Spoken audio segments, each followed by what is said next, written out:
I'm rolling with this. My camera's been a little iffy. Nevertheless, I have a little part from my notebook, you know. Uh,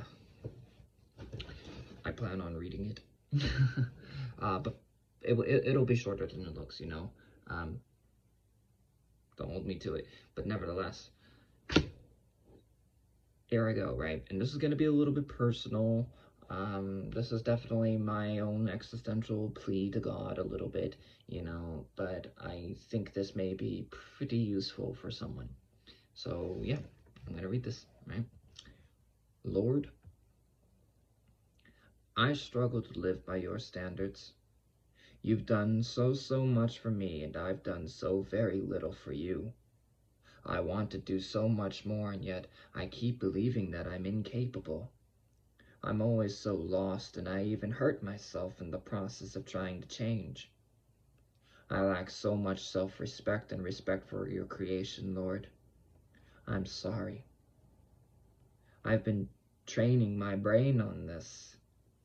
Before I even know what's happening, I'm already there. Before I know what the deed is, I have already done it. Use my undying loyalty, Lord. Use that part of me that so easily obeys and becomes regimented and consistent quickly. I am yours, your child. Your child, Lord, needs his Father's help. I don't know how to live. You say that you are the way, the truth, and the life. I wish more of my ways were your ways, that my life was your life. You have cast my sin away so many times, and yet I run back to it. I'm sorry. I return to these filthy things like a dog to its vomit. You expect more, and so do I. Help me, though, to be as compassionate as you are to myself. It is hard to love me when I do such terrible things so often. I know your love goes deep because I know that you love me, and I can barely fathom how terrible my own sin is. Forgive me, Lord, for hurting you like the people that hurt you. I was your enemy, and at times I still act like it. But this is why I know you are good, because you have loved me anyways. You love me, Lord, despite the fact that I do not know at all how to love me. Help me to understand how you do it. Help me. Help me, Lord. Help me to love what you love and believe as you believe. My ways are so complicated. My vision is so short-sighted that it would be better to close my eyes. I am your child. I am not in the dark anymore. I am loved, so Lord, teach me the way to remember. Show me how to remember how to love this person who's done many terrible things. Show me the good, Lord, and teach me the inner workings of a heart which cares. Nevertheless, I will worship you. Though I sin, I will remember you, though I trip. Thank you for holding on to me. I have a clear example of what to do because you've done it so many times for me. My lows have allowed me to comfort others, and for that, I'm glad. If it is your will, Lord, whatever hinders progress, even if it's me, may it pass. If it is my attitude or my behavior somewhere or my lifestyle or my perspective or my habits or my language or even my good integrity, Lord, may nothing stop this sin from passing from me. As things come and go, Lord, please take this away too. As the wind carries all sorts of things away so that they might as well be gone for good, please also take this from me. I know I can be free, but the light is so dim. Make it brighter. Heal me and administer your medicine. Comfort me and teach me how to rest. Show me how I can lay in your arms while I'm this wounded. Oh Lord, I am so wounded. Help this poor soul that tries and tries and tries. Please, Jesus, please heal me. Help me to replace the time I spent falling with time spent with you. I want to live a life that remembers you, like eyes that will never see again. So yeah, that's what I wrote. It didn't take as much time as I thought, but if you're still here with me, this is very personal for me. This is obviously, something that I wrote in the heat of emotion, and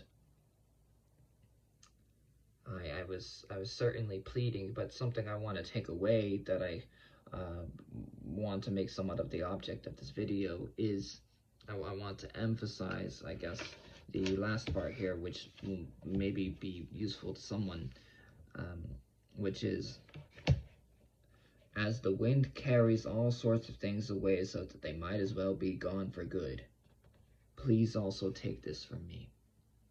And so I think that's an important idea, the wind blows a lot of things, around, and especially when you're holding something kind of weak, something kind of fragile and loose, a piece of paper. We'll say, for the sake of the metaphor, we'll say that this is a $5 bill, and the $5 bill, you're holding it in your hand, and then the wind blows and it blows it away, and you're like, oh, I need that, and so you may think you should go after it.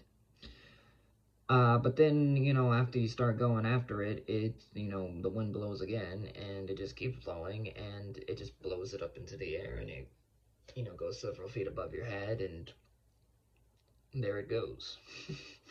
It's impossible to get it now, it's gone. It might as well be gone.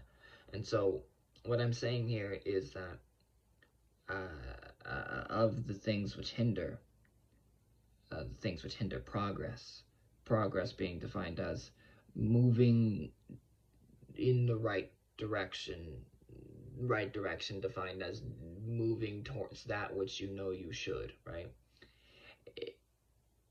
Whatever hinders progress, if it is my attitude or my behavior somewhere, or my lifestyle, or my perspective, or my habits, or my language, or even my good integrity, may nothing stop this sin from passing from me. So what I'm arguing here is that whatever it is that's hindering it, whatever's trying to hold on, and I mean, maybe the metaphor is falling apart here, because why would you let your $5 bill float away in the wind, right? But whatever's holding on to that thing, my attitude is holding on to something, or maybe my behavior is holding on to something, and it may be my behavior not just like overall, but my behavior, maybe in different little pockets of my life, right? My behavior in some places may be holding on to things which are trying to blow away, right? My lifestyle, or my perspective, or my habits, or my language, or even my good integrity, right? It may be that good integrity, that good intentions may even be hindering progress. And so maybe a better metaphor would be like attempting to hold on to something in the middle of a hurricane. And it may be, depending on what it is, technically wise to maybe try and anchor something down and hold on to it, but it may be even wiser to seek safety and just let the wind take it if it can take it, or if it is going to take it. And so to go out there and to hold on to something is genuinely stupid and foolish. You're risking your life for nothing. And it may be, in the same way, it may be that that's your attitude, or your behavior, or your lifestyle, the way you're living your life, or your perspective, the way you're choosing to see it, or your habits, the inner workings of how it happens, or your language, the way you would describe it, or even your good intentions. You just don't want your thing to blow away in the hurricane. You anchored it down, but didn't you see the anchors coming out? And you try and go out there to anchor them back down, but you didn't consider that your life was worth more than whatever was blowing in the wind. You know, it would have been better to let the wind take it. And so I think with that in mind, what I'm asking here and what I'm sort of trying to stress here, um, uh, sort of in a subjective way, what I want you to take away is, as things come and go, you know, ask God to take those things which are hindering away. As the wind carries all sorts of things away so that they might as well be gone, uh, let those things just float away. And I know that sounds a little cliche and hallmarky. I'm not saying, oh, let go and just be free. I'm saying that there are things that you're probably holding on to which you know you shouldn't be. There are things which you're doing which are hindering what you know, even your good intentions may be the very thing which is holding you back. Holding you back from what?